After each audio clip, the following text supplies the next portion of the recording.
The opinions and views expressed in the following program are those of the speakers and the host, and do not necessarily reflect those of Yoakley Scott Corporation and your sports network. Yeah, I've been closer to Jesus before, so can you help me out? Oh, can you help me out? Am I on my own? Am I on my own? But can you help me out? Am I on my own? Am I on my own? Or can you help me out? Can you help me out? I've been scared to look in my soul.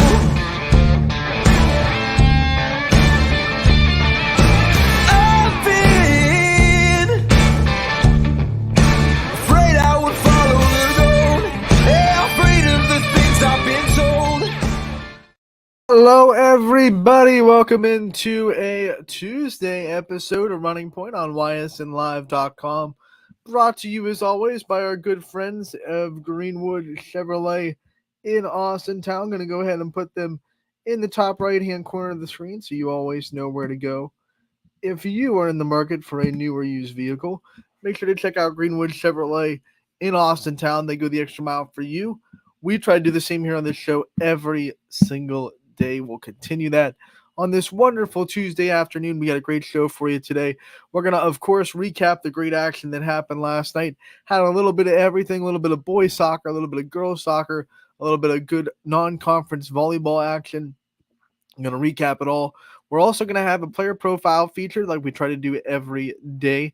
On the show, we have Zayd Atway, one of the senior leaders of the Canfield boys soccer team that is having a tremendous season as well. It's soccer time in Canfield. You'll have one loss combined between the two teams, Canfield and boys and girls. So their soccer programs are definitely living high right now, and we'll be able to feature three of their seniors throughout the rest of the next couple of days with Zayd Atway starting today with a great interview with him from Canfield boys soccer. But before we get to all that, let's hop in to the scoreboard like we always do and check out what went on yesterday and yesterday's action. Going to full screen it for you here and remind you that the YSN scoreboard is always presented by Burnett Pools, Spas, and Hot Tubs.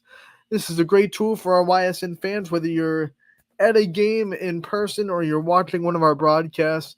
Either way, you probably don't want to look at your phone for forever trying to look for scores. So one simple place where you go to get it, ysnlive.com/scores, and it is live updated every night, so you don't have to wait until midnight when the finals start coming in. These are live updated scoreboard, and it is brought to you by Burnett Pools, Spas, and Hot Tubs. Let's dive into the scores from Monday. We'll start with volleyball, and like always, we will do the first three rows, and then we'll skip over to the last one. Pymatuning Valley, they drop one to Fairport Harding, 3-0, the final score there.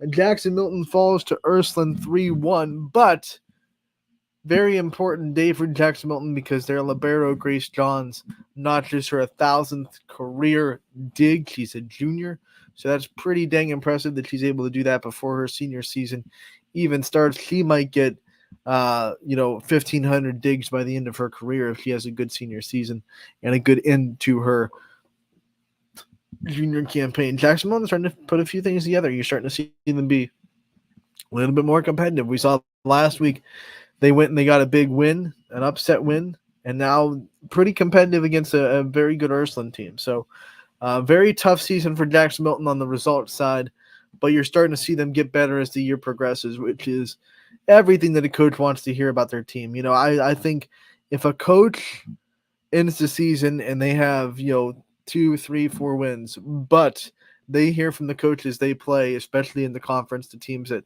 get to play them twice, say your team has gotten a lot better from when you started, and we have grown a lot. I think, especially at the high school level, when your job security is not completely dependent on wins and losses, I think you will take that and you will tip your hat to that season, and you'll continue to work towards the next year. Because if you can just say, hey, we're getting better, we're growing, we're trusting the process, we're putting the work in, we're getting better. And Jackson Milton, I think clearly on the volleyball floor is starting to put a couple of things together and becoming more of a solid unit, definitely as the season goes on. Ysn Running Ppint came down to Salem, and they get the win in straight sets over the Quakers. Potters are putting together a very, very great season as well. Indian Creek, they take down Edison in a sweep, 3-0 the final score there. Ashtabula St. John, they continue to win no matter what. See what I did there? They beat Chalker in straight sets last night. East Palestine and Cheney do it battle. And it's the Bulldogs getting the win over the Cowboys. Final score there was 3-0, a straight set victory for East Palestine. We have Hubbard getting the narrow victory over Brookfield, 3-2 your final score. One of the big competitive games of the evening.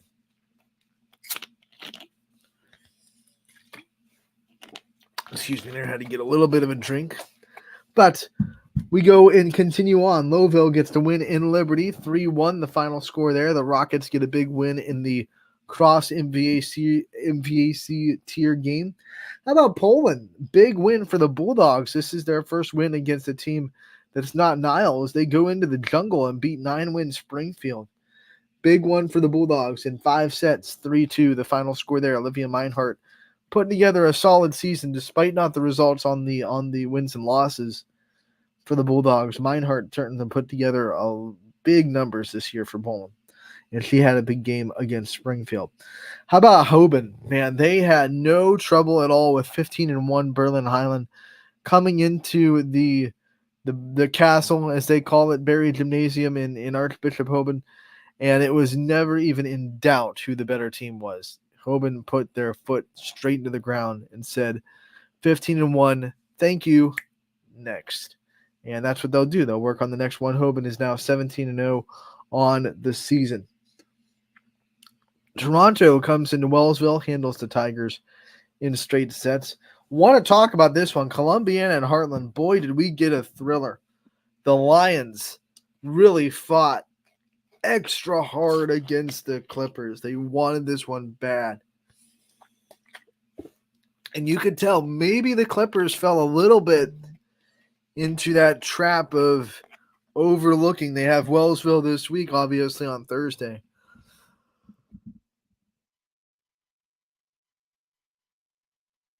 And they're so close to a league title, they can taste it. They're right there. But the Lions came in and gave them a heck of a fight. Now, Columbiana still gets the win in 4 sets, so they're not, hurting their undefeated record.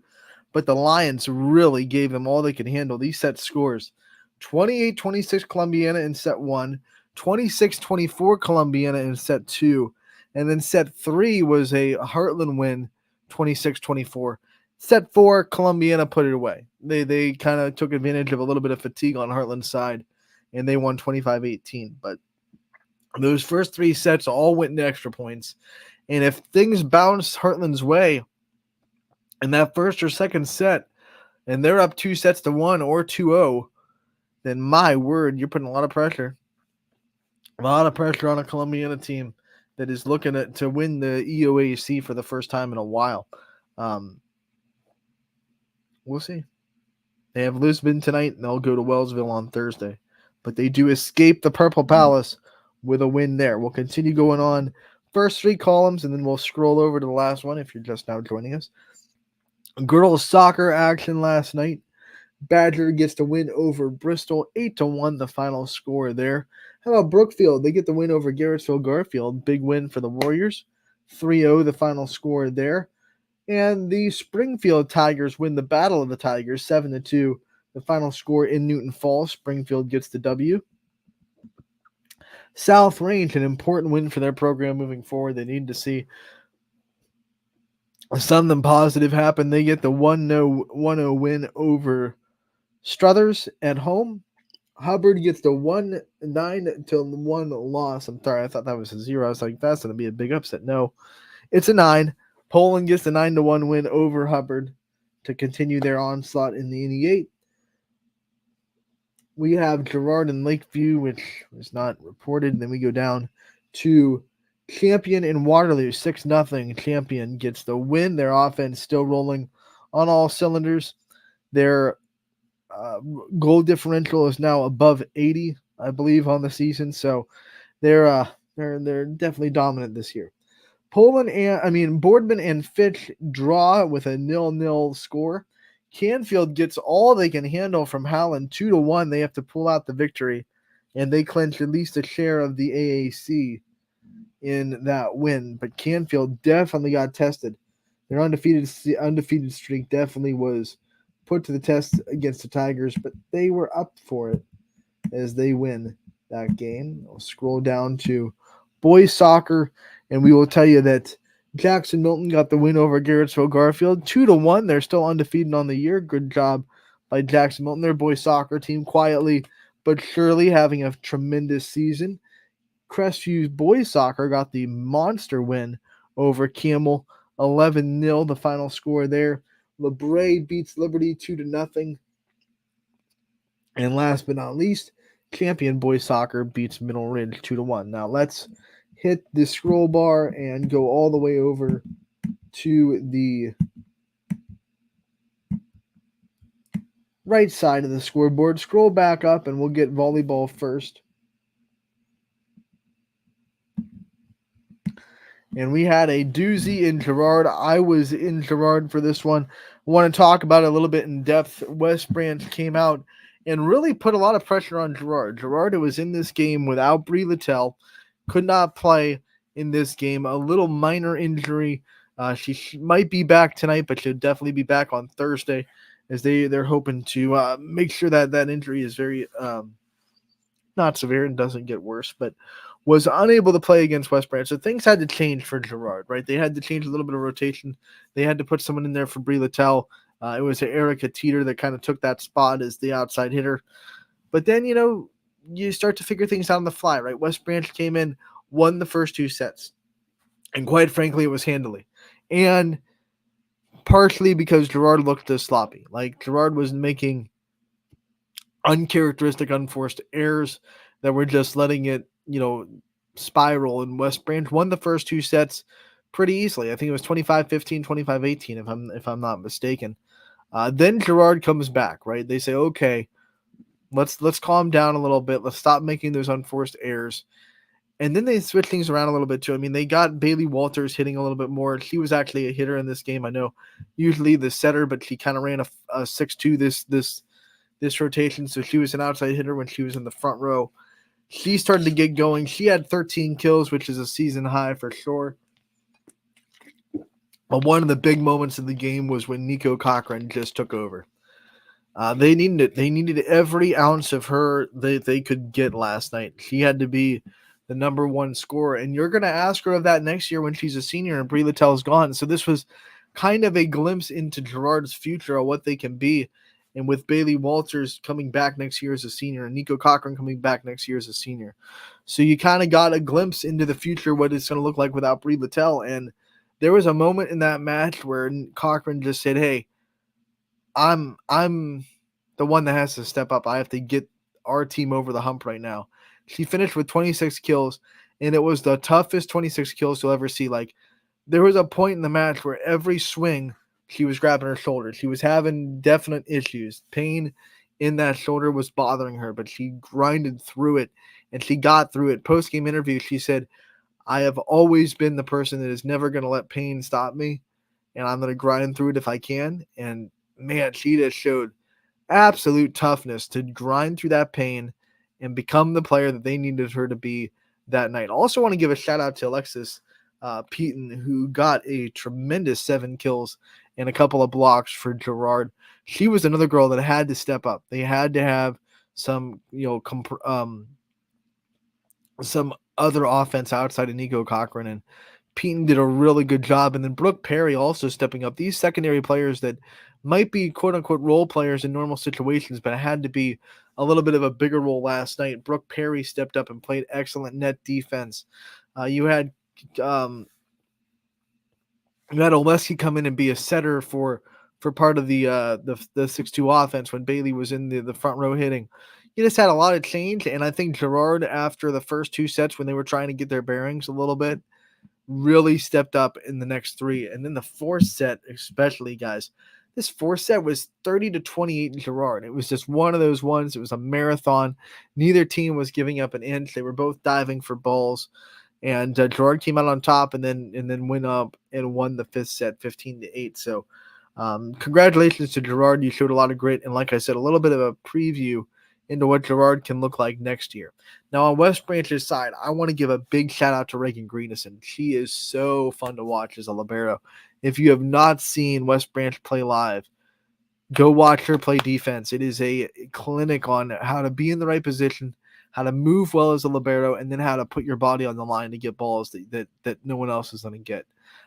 She does everything right for a libero. I didn't see her make any glaring mistakes last night that were like, oh my gosh, she should have moved there, or she should have been in the right position, or nothing like that. She was just as close to perfect as you can be for a libero. That's what Reagan Greenison was, and it was so fun to watch her play defense, and West Branch really play well. This is the first time I got to see them live, and they do have a strong offense. They're definitely missing Brunner. Brunner was just a monster for them last year. You don't replace a player like that. Claire Brunner, who was just tremendous for West Branch. She was their offense, right? So they're still trying to find, I think, one girl that gets into that takeover mode like Nico Cochran did for Gerard.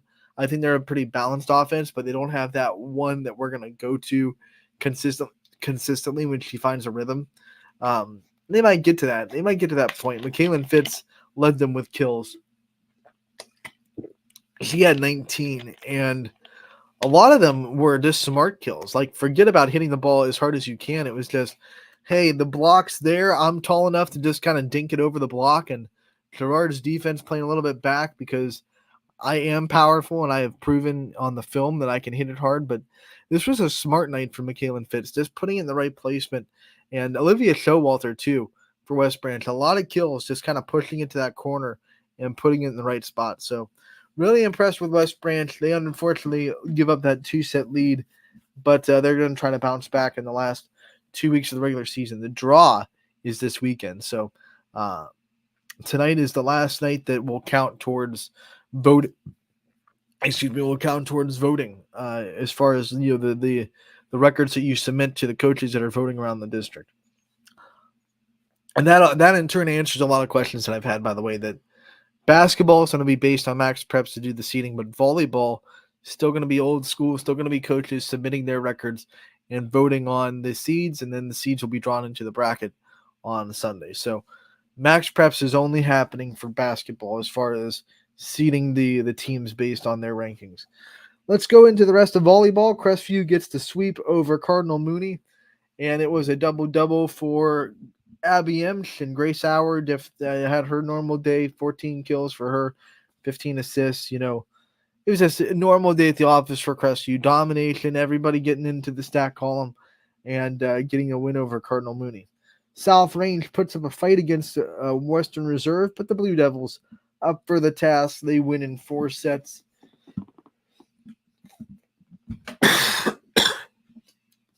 Don't sleep on Wyndham. They have 14 wins on the season now. They win over Bloomfield in straight sets down in Wyndham. We go to girls soccer, this last column. We see that United beat Beaver Local 6-2, the final score there. And congratulations to United's goalkeeper, Katie Dees, who is now the record holder in the program for most saves in a career. So congratulations to her. And then last, in the girls soccer, we have Cardinal Mooney getting the 5-0 win over Niles. It's a good Niles team, so it's a big win for Cardinal Mooney on the road to go and get that 5-0 win. We go into boys, and the only one we didn't get to on the first 3 rows was Badger getting the win over Bristol 7-4, the final score there. So that'll do it for Monday's look at the scoreboard and all the action that happened last night. Like I said, a little bit of everything, some volleyball, some soccer on both sides. Mondays are fun that way. Tuesdays and Thursdays are usually loaded up with a lot more volleyball, and that's what we're going to talk about later on the show. We'll queue up what's going to be happening tonight, where your announcers will be, and whatnot. But first, let's take a break. When we come back, we'll have a player profile featured with Zayd Atway from Canfield Boys Soccer. Don't go anywhere on Running Point, brought to you by Greenwood Chevrolet in Austin Town.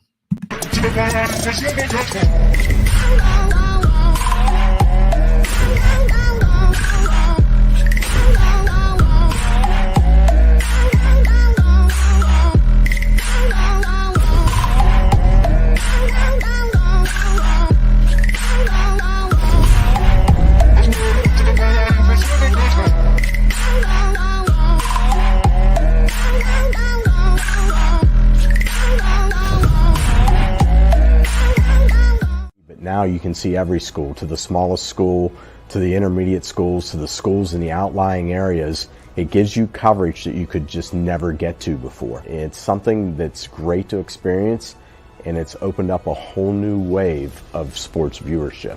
The possibilities are endless here at YSN. Push the envelope every day. Try something new. If it works, great. If it doesn't, well, let's try another angle, and we just keep moving forward. My name is Mike Ackelson, and my sports network is your sports network. What can you do on over 5,000 acres? At Mill Creek Metro Parks, you can discover unique habitats and wildlife, create memorable family moments, experience history, heritage, and park programs, explore scenic landscapes, take time to relax and be well, connect with nature and each other. Come see what's new at Mill Creek Metro Parks. Plan your trip now at millcreekmetroparks.org. Going the extra mile at Greenwood Chevrolet means taking care of our local customers. And it's just a great feeling to put them in a vehicle and get them all excited about a new vehicle. At the end of the day, our goal is to be someone our customers can count on. And every day I'll go the extra mile for the community so they can trust us. To do anything that would convenience the customer or make them feel more at home. Realizing, number one, that we're here for them and that we're not going to go away. That's what going the extra mile means, only at Greenwood Chevrolet.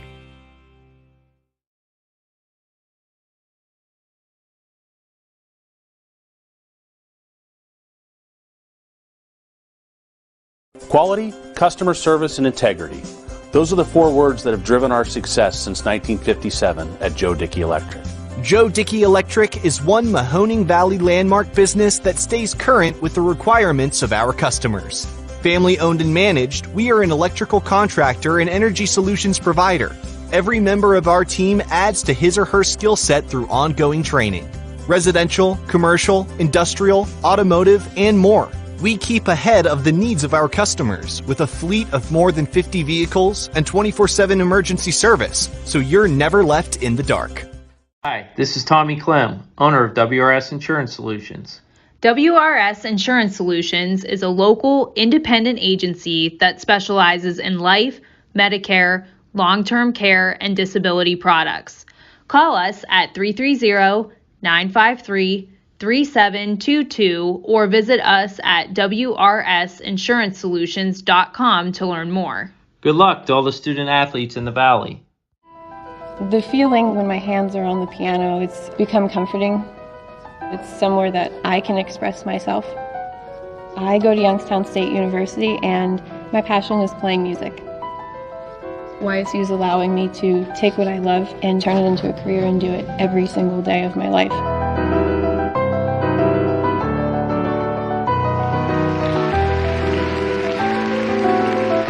I'm Alyssa and I'm YN proud. My guy keeps it 100% of the time. He wants all 100, won't settle for 99. And it's more than stats, because there's people in those numbers. And I was one of the lost sheep. I'm so glad he cares for all 100. I'm 100% safe, 100% free, 100% love. I can be 100% me. He gave all 100 when they put him up on that tree. That's 100% passion for 100% free. So if I play in front of 100, or if I play in front of 2, there's an audience of 1 getting 100% of what I can do.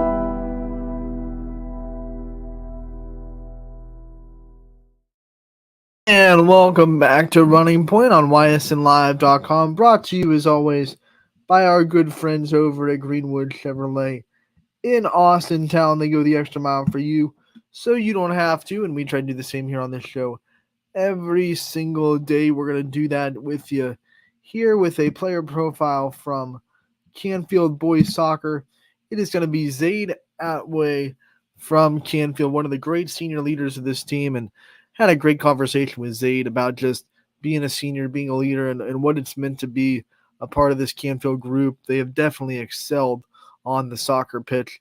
Between boys and girls soccer at Canfield, the Cardinals have just one loss on the year, blemishing their record. So the Canfield soccer program on both sides is experiencing a ton of success. We talked to head coach Mike Bailey before the season. He previewed it. I don't think he's shocked in the slightest that these boys are doing what they're doing. And we had a chance to speak with a couple of them, and we'll start by featuring Zaid Atway, player profile from Canfield Boys Soccer. Definitely hope you enjoy this one on Running Point. Brought to you, as always, by Greenwood. This interview is brought to you by Coco's Pizza. Anthony Hartwig here, a Canfield Boys Soccer player profile. I am joined by Zaid Atway. Zaid, thank you so much for taking the time to join us today. Thanks for having me. And this Canfield soccer program that has a lot of tradition. My first question for you to start this off is, what's it like to kind of hold the tradition of the soccer program? You're having a lot of success this year as well. What's it been like to kind of see where you guys have been as a program and to even expand on it this season? You know, it's an amazing program to be a part of. Every single thing, all my 4 years, it's a good program. We got high standards every single year. Our goal every year is to achieve those goals and meet the standards that we have set for ourselves. So you talk about a high standards. What are some standards that you hold yourself accountable for, especially this your senior year? What kind of things did you set in place that say, I want to make sure I'm doing this night in, night out? Some of the goals I have set for myself is just being a leader on and off the field, making sure that everybody is doing their part on the field, including myself. In order for us to have a good season, we all have to hold ourselves accountable and do our job. Having to be a leader was no surprise this year. You're a senior. Leadership kind of comes with being a senior.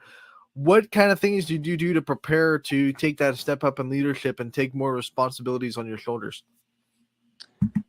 Kind of just training's a big thing. Training in the off season and during the season, I have to hold myself accountable in order to have a good season on the field. So training is a big thing. Making sure that I'm obviously comfortable and everybody around me is as well. So. A lot of seniors on this team, but also there's a lot of new faces. The numbers are big, basically, in Canfield soccer. What do you seniors, the group of seniors that you have, do to make sure that the new kids and the people that are coming into the varsity program feel comfortable and make sure that they're put in the best position to succeed? We're a very close team, all of us, from JV to varsity. We all treat each other like brothers. It doesn't matter which team you're on. So we welcome everybody. It doesn't matter what grade you're in, but if you're transferring from a different school even, we're all very close with each other, which helps in the fact of just everybody being comfortable with one another. Chemistry is something that every team tries to get, but not every team can. What are some of the most important things that make Canfield soccer so tight-knit and so good with team chemistry? A lot of us have been playing together for almost our whole lives, which that chemistry is, it's there from the beginning. And then all the new guys coming in, like I said, we do a lot of team bonding off the field as well. We all hang out together outside of practice and games, which just brings the chemistry in. We're all comfortable with one another, like I said earlier. And that's the type of stuff that you really need to have a successful season and a successful team. You've been playing with these guys for a long time, like you said, and we've talked about how much that means to you guys off the field with chemistry. What about on the field? What kind of edge does that give you, having such a bond with these guys and playing with them for so long? You almost know what they're going to do before even having to watch them do it. Yeah, like you said, it's just knowing what these guys are going to do, especially like my back line. I've played a lot of those guys, so I know what they're thinking, and we're all connected. Connection's a big thing. Moving the ball, playing with one another, moving off the ball. we know our next move, which is the biggest thing. With these player profiles, we usually don't talk about the singular game, but we have to because you guys had a really big win this year. Howland hadn't lost a conference game since 2018. You guys end that streak. What did that mean to you? You know, you fought Howland for 4 years as the Canfield Cardinal. You finally get to them, and it was the defense. It was your back line that you just brought up that was really the difference maker, not letting Howland score. What did that win mean for this team? It was an amazing win. I mean, like you said, I haven't beaten Howland in my 4 years, and they're a great team, no doubt about it. So being able to go onto their home field, beat them at their place, it felt amazing for everybody. And the back line, we did our job. Same with our offense, our midfield. We all played together, which is the biggest thing. We all played for one another that game, I was proud of all the boys. Some teams get a win like that, they get high after it, and then they can't find themselves back even for the next game. Didn't happen for you guys. What was the key to celebrating that victory, but then not letting it kind of turn into a monster and getting ready for the next game? We focused on one game at a time. We beat Howland. We had training the next day. We focused in, had a good training session. We had to stay even. That's one of our coaches' sayings, and we really take that in when it comes to games and winning those big games. Let's talk about you off the field a little bit. You're a student athlete at Canfield. What are some of your favorite subjects in the school system? I'm a big science guy. It's probably my favorite subject in the school. Just all the science classes that I've taken so far have been of my interest, all of them. Who are some teachers that have really impacted your scholastic journey over the course of your career at Canfield? My English teacher that I've had for a few years now, Mr. Rourke, he was been one of my favorite teachers. He's an English teacher, but just he's been there for me since my sophomore year. So when you talk about the school system and all the teachers you just mentioned and the students you get to spend every day with, you get to represent them every night by putting that jersey on. What does that mean to you to represent this Canfield community? It means a lot to me. Not everybody gets to do it. So the fact that I get to put a jersey on, play on the field, represent my family and the community behind me, it means a lot. And I just know that I have to hold myself and the team up to high standards and represent them well. We see soccer consistently growing and growing and growing by the years, and you've obviously seen that. What's it mean to you as someone that has put so much time into this sport to see more and more programs pop up, more and more kids get involved in the sport, and see the sport grow at such a high rate? It's an amazing feeling knowing that soccer is still on the uprise and continuing to grow throughout this community. I mean, even all my friends, they're starting to get more into soccer. Everybody, they're hearing more about it through all these social media and these big games and everybody. It's very nice to see soccer getting more recognition around the community. Let's talk about your soccer journey. Obviously, you've been playing it for a while. You have to love the sport to put as much time in it as you do. What's your soccer love story? When did you fall in love with the sport? What kind of things got you into it? I got into the sport probably when I was around 6 years old. I've had my cousins, all my family members played it, so I got into it through them. Just playing, started in the backyard. Then I started going to Canfield competitive and club soccer through TCSC, which really helped grow me as a player. And that was where I fell in love with the sport. We brought up Coach Bailey and his stay even mindset that he's taught us about so much. What's it been like to be coached by him? He just got his 100th career win last night, so you guys got him that. What's it been like to be under Coach Bailey and to be coached by him? He's an amazing coach. Him coming into our program last year was really a big change for our program, I believe. He brought in his tactics, which have worked out for us very well. He's a great guy as well. Good coach. He's there for us on and off the field, which is really something that you need in a coach. So, what part of your game do you think has grown the most under his tutelage under the last 2 years? I think that the communication part of my game has grown thanks to him. He stresses that communication makes or breaks a team, and I completely agree with that. So him stressing to me about the fact that communication through the back line and just making sure everyone has a man and everything like that, that's probably the biggest part of my game that has grown because of him. You're a senior, which means we have to talk about your future as well after high school. What are some of your future aspirations, future plans for yourself after you graduate from Canfield? I'm still undecided on where I'm going to attend college, but that's a goal. I'm planning on majoring in a business finance major. Like I said, still undecided, still working on that. But yeah, college is definitely the route. When you think business, finance, and that kind of thing that you're interested in, what drove you to those interests? What kind of things put you in that career path? A lot of my family members majored in business and that path and have grown to own their own businesses and operate in that side of the field, which really just seeing them do that and be successful in that path really drove me to it. And yeah.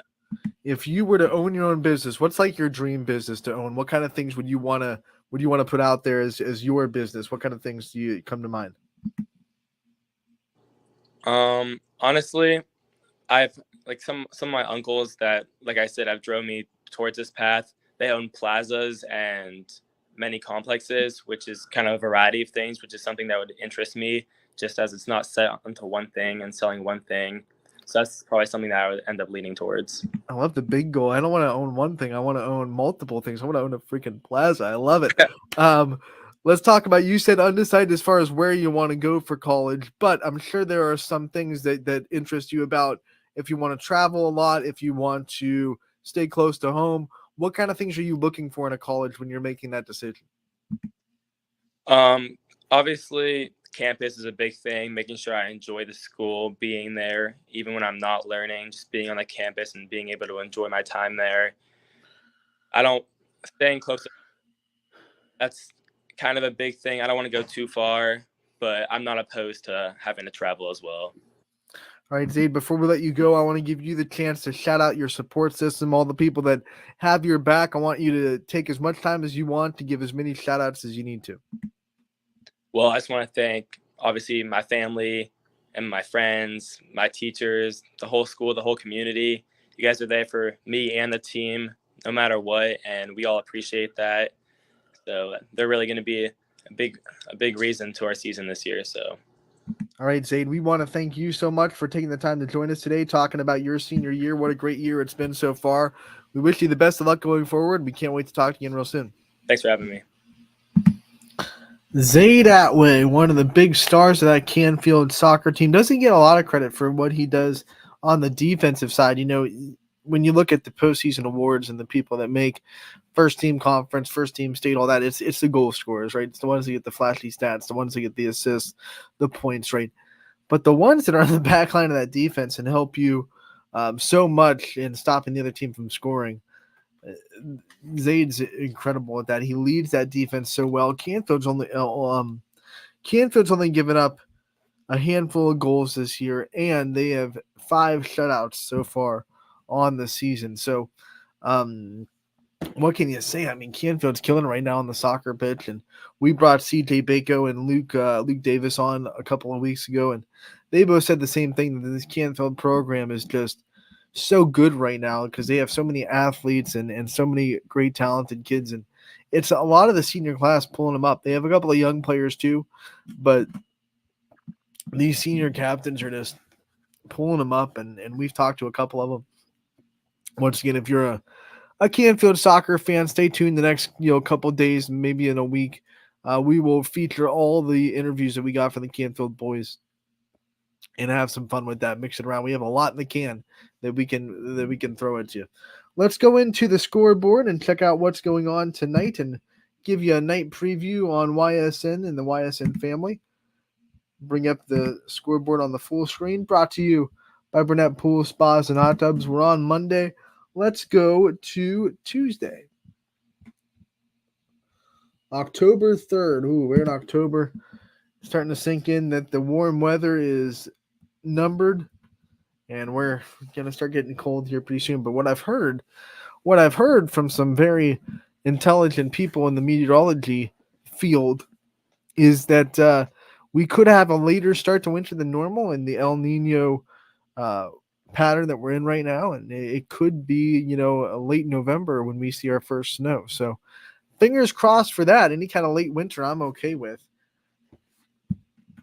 let's hold on to this warmth as much as possible, right? Tuesday, October 3rd, here we go. Here are the games that are happening tonight. Sebring is going to travel to Jackson Milton. A big one in the EOAC. Wellsville has a big matchup on Thursday with Columbiana, but it's only big if they can go down to Salineville and get a win in Southern. It's the only way it becomes a big matchup if Wellsville gets to win tonight. Otherwise, Columbiana could clinch actually the EOAC tonight with a win. If they win and Wellsville loses, that's it. One game left. Wellsville would be 2 games down. It would be over. Well, Columbiana tonight can clinch at least a share with a win. But if they win and Wellsville loses, that's it. Columbiana wins the EOAC. So it's a big one for Wellsville as they got to focus on the Indians in Southern tonight. Badger traveling to Ursuline. This is a sneaky, really good matchup, I think, in Ursuline. You got both double-digit win teams, both teams in the power rankings. Hannah Betts has been putting on a great season for Badger. So I think you got, and then, of course, Teresa Garano, who's been up for Big Dogs of the Valley, and Hannah Betts is up this week, too. Those nominees were just announced earlier this morning. But big matchup, I think, under the radar here between Badger and Ursuline in Youngstown. Crestwood traveling to Grand Valley today. Edgewood goes on to Lakeside. You have Madison going to Jefferson. Valley Christian going to East Palestine. Matthews will make the trip to Pymatuning Valley. Camel will go to Brookfield. It could be a big night for Camel because Carla Ramirez Ortiz is 18 assists away from 2,000 in her career. We saw her reach 1,500 earlier this year, and that 5-1 offense is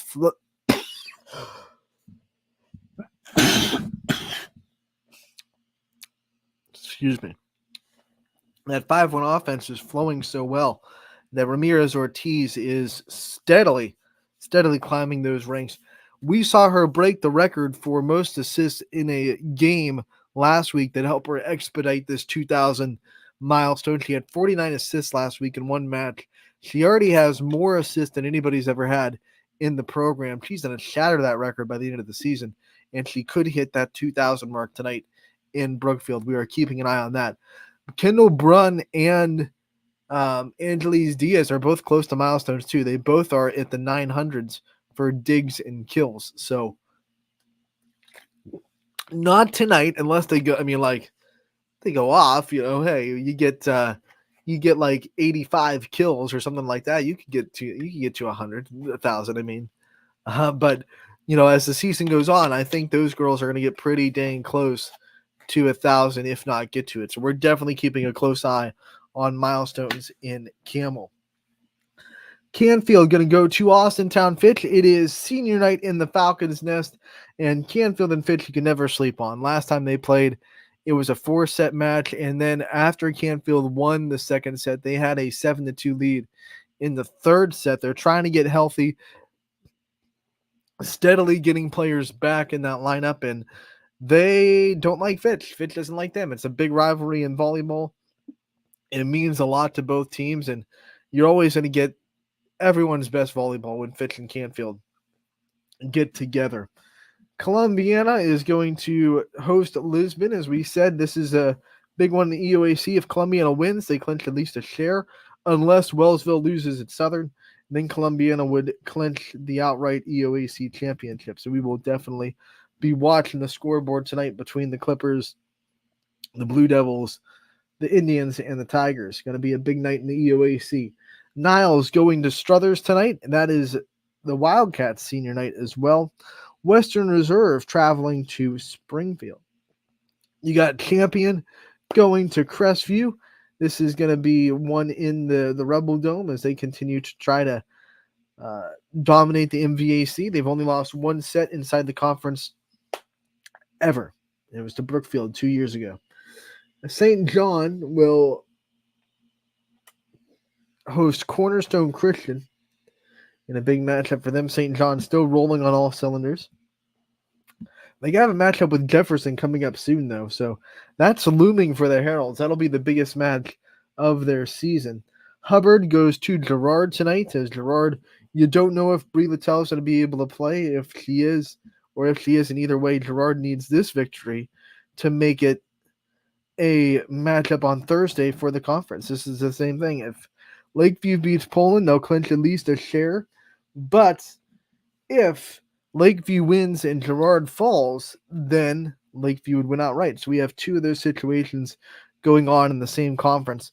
If both teams win, it's going to come down to Thursday in Lakeview.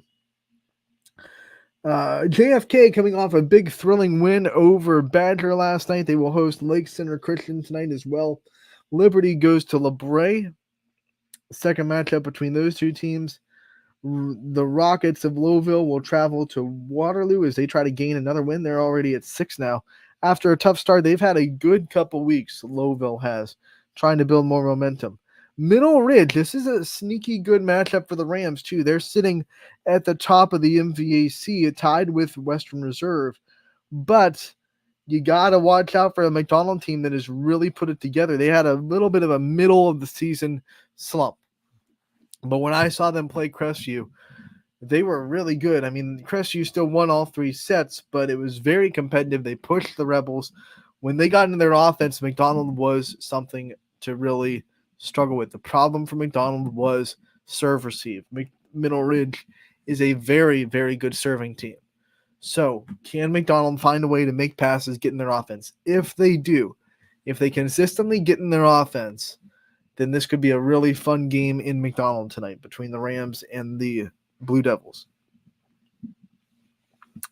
Newton Falls going to travel to Garrettsville Garfield tonight. MVAC matchup there. Poland goes to Lakeview. Once again, Lakeview wins. They will clinch at least a share of the NE8 crown. Salem goes to Boardman tonight in a non-conference matchup for both teams. Beaver Local going to host Steubenville. And last but not least, in volleyball, United goes to Latonia. We travel down to boys soccer.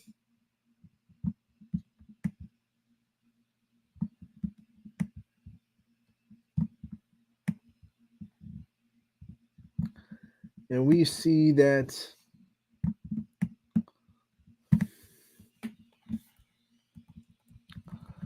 Grand Valley is going to travel to Conneaut. Badger going to be hosting Lordstown. The rivalry that means a lot to everybody in these communities. Green versus red. It's West Branch versus Salem in Salem tonight. Boardman boys go to Austintown Fitch. A big rematch between Canfield and Howland. This is going to have a lot of AAC consequences on the line. Howland losing their first conference game since 2018 to Canfield earlier this season. Can they get revenge on the road in Canfield? Girard, they're going to host Hubbard tonight in boys soccer. Niles going to host Poland. South Range travels to Lakeview, and then United travels to Beaver Local. Beaver Local having a very good boys soccer season, but they're going to have to deal with Maddox Andrea and the Eagles. That's a big soccer matchup in Beaver Local tonight. Two really good teams going at it. Just 2 girls soccer games going on tonight. Edgewood traveling to Grand Valley, but then a big one at JFK as they can clinch the PTC with a win over Lake Center Christian. So, end of the season, no surprise, we got a couple of games that have big implications in conference play in every sport. We got a PTC championship on the line in girls soccer. We have probably the AAC championship on the line in girls soccer and boys soccer, with Howland and Canfield. And then we have a couple of league titles in the balance on volleyball with you got the NE8 with Lakeview and Girard both fighting, and then you have Wellsville and Columbiana both trying to set up a EOAC championship game on Thursday. So if the dice rolls the right way, you could have Thursday 2 league championships to close out the second to last week of the regular season. Before we get out of here, I want to go through the announcers, what's going to be on the network tonight, and who's going to be out there calling it for you guys.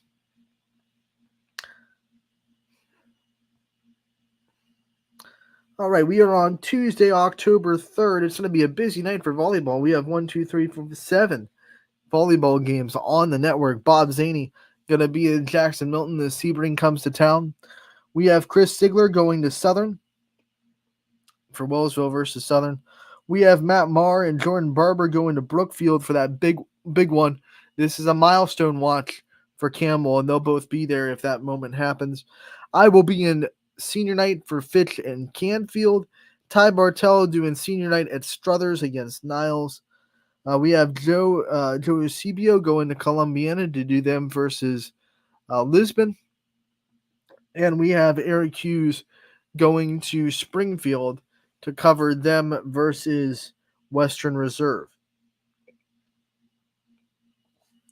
Girls soccer, CJ Bako will be at that JFK game where they can win the PTC with a win over Lake Center Christian. And then we do have one boys soccer game on the match on the night, as the Beaver Local United game will be covered by Gary Burton down there for Beaver Local. So we got 7 volleyball games. We have one girls soccer matchup and one boys soccer matchup. That's 9 total games on the network tonight. Tell me, what do the other people have? Where some other games? Oh, yeah, that's right. 0 and 9 is better than 0 on every night. So make sure to tune in to ysnlive.com/live for all the fun action, whether you're a volleyball fan or a soccer fan. We have you covered tonight. That'll do it for today's episode of Running Point. Tomorrow is a fun Wednesday because we get Brian Tolnar back. He's done with his meetings at Mill Creek Park, so we're going to bring him on, talk about a couple of districts. I think every district should be done after today, if I'm not mistaken. So everyone's going to be qualified for state. We're going to talk about a lot of postseason golf tomorrow with Brian Tolnar. And Scotty Mitchell will also be in on the show, so we'll get what's on Scotty's mind. Wednesdays are always fun.